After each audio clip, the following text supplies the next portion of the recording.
윤석열 대통령이 취임 이후에 갑작스럽게 청와대에서 나온다고 발표를 하면서 상당히 많은 일이 순차적으로 꼬이고 있습니다. 제가 분명히 말씀드립니다. 꼬이고 있습니다.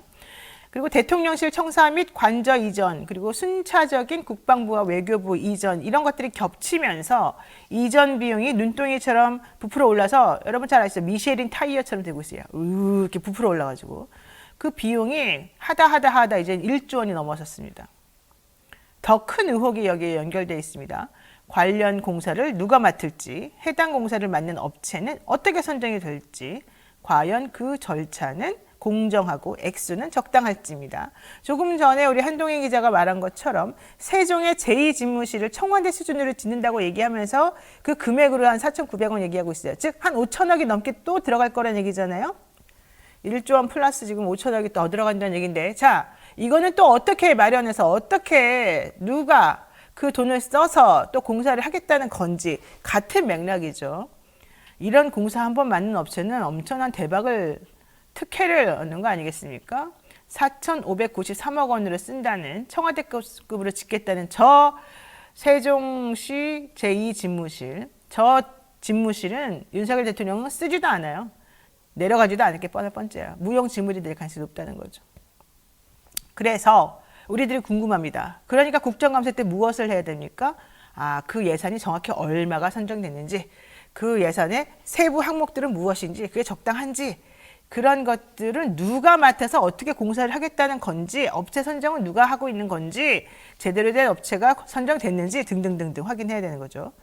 하지만 이미 한 차례 대통령 관저공사 관련해서는 조달청에 제대로 공지도 되지 않은 상태에서 과거 공사 경험도 일천한 업체가 이상한 방법으로 정말 올린 지 공시에 올린 지 2시간도 안 돼서 세종도 아닌 서울에서 한다는 것인데도 장소도 바뀐 곳으로 어쨌든 이상한 방법으로 수의 계약을 체결한 사실이 드러나는 등 한동안 논란이 아주 컸습니다. 게다가 그 업체들은 대부분 김건희 여사와 연관된 업체들이었다는 것이 하나 둘 쏙쏙쏙쏙 밝혀졌죠. 타 부처 예산들이 전용된 사실도 계속 드러났습니다. 또 하나 어제 알게 된 사실인데, 청와대는 이전했는데 청와대에 있는 어린이집은 그대로 놔뒀대요. 어린이집 이전 비용이 반영이 안 돼가지고. 그래서 용산에 있는 사람들은 청와대까지 아이들을 또 데려다 주고 데려오고. 근데 문제는 그 관련 법에 따르면 근무하는 곳에 부속해서 어린이집을 만들어야 되는데, 용산하고 청와대는 근무하는 곳 자체가 다르지 않습니까? 그래서 이제 용산에다가 새로 또 어린이집 만들어야 된다는 거예요. 청와대 거 없애고.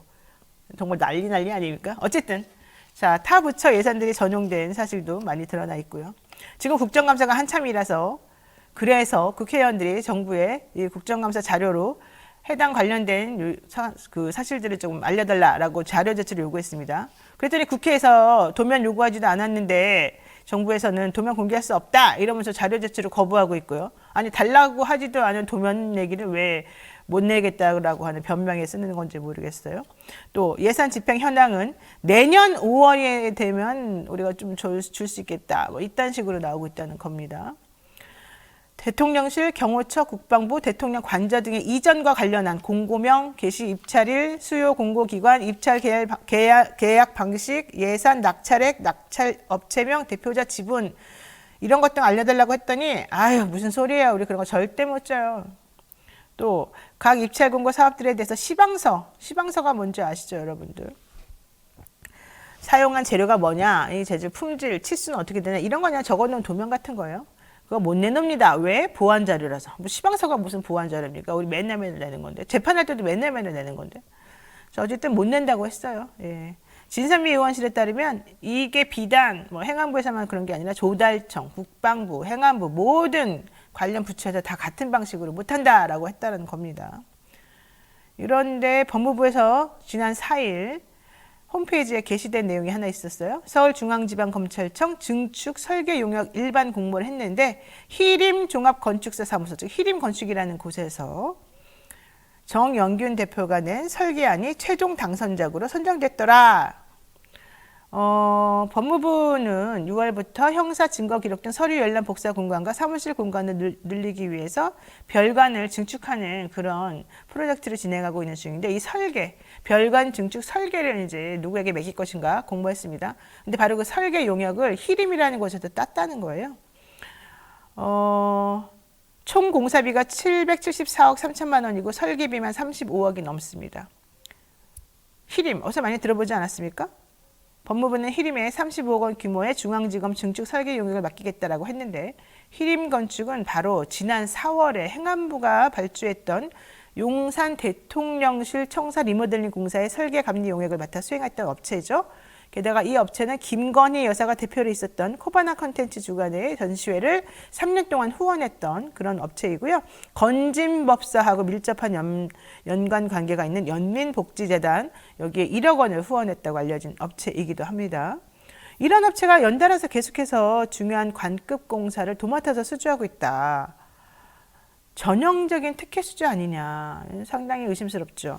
김건희 여사에 대해서 더불어민주당이 추진하고 있는 특검에 이런 종류의 의심도 포함되어 있는 걸로 알고 있습니다.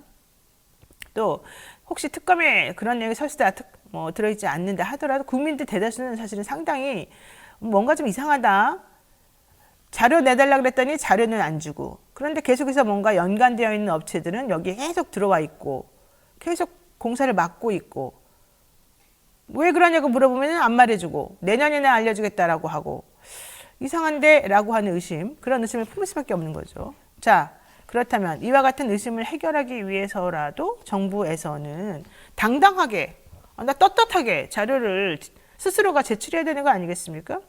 국정감사에서마저도 자료 제출을 거부하면 국민들은 관련된 내용을 어디서 알게 됩니까? 자, 이러한 상황 우리는 어떻게 해석을 해야 될까요? 숨기는 게 있는 자는 뭔가 좀 구린 거 아니겠어요? 네, 우리 정부 그러지 않기를 바라겠습니다. 이상 영희생각이었습니다.